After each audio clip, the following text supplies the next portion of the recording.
Good afternoon friends. आज 11 फरवरी 2026 को echoes India mobility and hospitality limited company ने अपने Q3 FY26 के रिजल्ट्स अनाउंस कर दिए हैं। इस वीडियो में हम रिजल्ट्स को स्टडी करते हैं, साथ ही साथ कंपनी के fundamentals and technical chart pattern की तरफ एक नज़र। Total income for the quarter निकल के आई है 199.84 करोड़, जो कि पास्ट क्वार्टर में थी 209.42 crore and in last year for the same quarter it was 156.97 crore. Total income में हमें क्वार्टर ऑन क्वार्टर 4.57% की डिक्लाइन, जबकि वाई ऑन वाई बेसिस में 27.31% की इंक्रीमेंट नजर आती है। टोटल एक्सपेंसेस निकल के आए हैं 181.34 करोड़, जो कि पास्ट क्वार्टर में थे 190.61 crore and in last year for the same quarter these were 141.93 crore.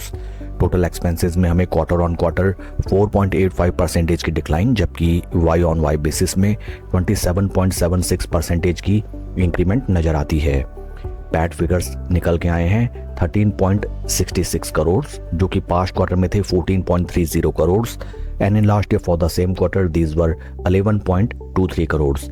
PAT figures में हमें क्वार्टर ऑन क्वार्टर 4.47% की डिक्लाइन, जबकि वाई ऑन वाई बेसिस में 21.60% की इंक्रीमेंट नजर आती है। ईपीएस फॉर द क्वार्टर निकल के आया है ₹2.28, जो कि पास्ट क्वार्टर में था ₹2.38 and in last year for the same quarter it was ₹1.87। Overall अगर हम रिजल्ट्स को देखें, sequential quarter on quarter basis में कंपनी की स्थिति ज़्यादा इंप्रूव होती हुई नजर नहीं आई है। Top line sales and revenue figures में ठीक ठाक डेंट नजर आता है, जो कि रिफ्लेक्ट करता है साइमल्टेनियसली कंपनी के बॉटम लाइन पैट फिगर्स में भी, जबकि वाई ऑन वाई बेसिस में कंपनी का बेहतरीन प्रदर्शन निकल के आया है।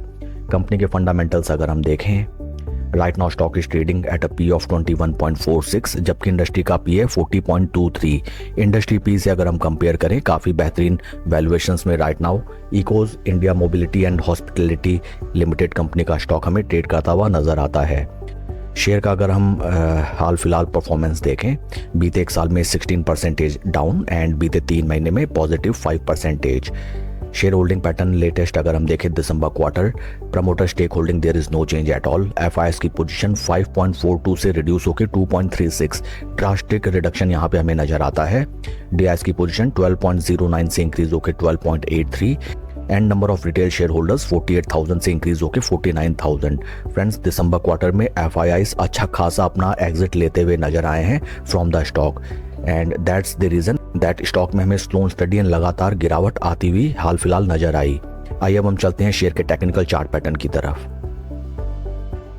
This is weekly time frame, जहां पे फर्स्ट एंड फॉरमोस्ट हमें नजर आता है that stock is trading below its important 20 and 50 week moving averages. Since it is a relatively new listing, 200 week moving average का डाटा अवेलेबल नहीं है। Share अपने life time high price levels जो कि लगाए थे इन द मंथ ऑफ सितंबर 2024, from those price levels stock is down near around 67%। आज after the announcement of result stock में हमें लगभग 5.18% की गिरावट नजर आती है and till the time 2 PM total quantity traded is 4,76,000 and share के परफॉर्मेंस को अगर हम कंपेयर करें विद निफ्टी 50, यहाँ पे भी हमें नजर आता है that for an extended duration of time share is under performing the base Nifty 50 index. Right now इस स्टॉक में नई पोजीशन बनाने का हमें कोई भी पॉजिटिव सिग्नल नहीं दिखाई देता है, because the volume levels are also totally dried up in this stock right now. Daily time frame में अगर हम देखें, this is the daily time frame, यहाँ पे हमें नजर आता है that right now stock is consolidating near its 20 and 50 day moving averages. But एक चीज हमें ये भी ध्यान देनी चाहिए that right now stock is available at very attractive PE levels and buy at low and sell at high के technique से ही हम बेहतरीन रिटर्न्स जनरेट कर सकते हैं। इन केस आपकी इस स्टॉक में पोजीशन है, देन फर्स्ट एंड फॉरमोस्ट आपको स्टॉक के 200 डे मूविंग एवरेज के ऊपर निकलने एंड देन उसके ऊपर सस्टेन करने का वेट करना चाहिए, बिकॉज पास्ट में भी आप देखें स्टॉक ने जब भी अटेम्प्ट किया near to its important moving averages, either 200 day moving average, 20 day moving average और 50 day moving average, from each and every higher price points stock में हमें एक तरफा गिरावट नजर आई। That's all for the video friends, God bless and see you always at the top. Thank you.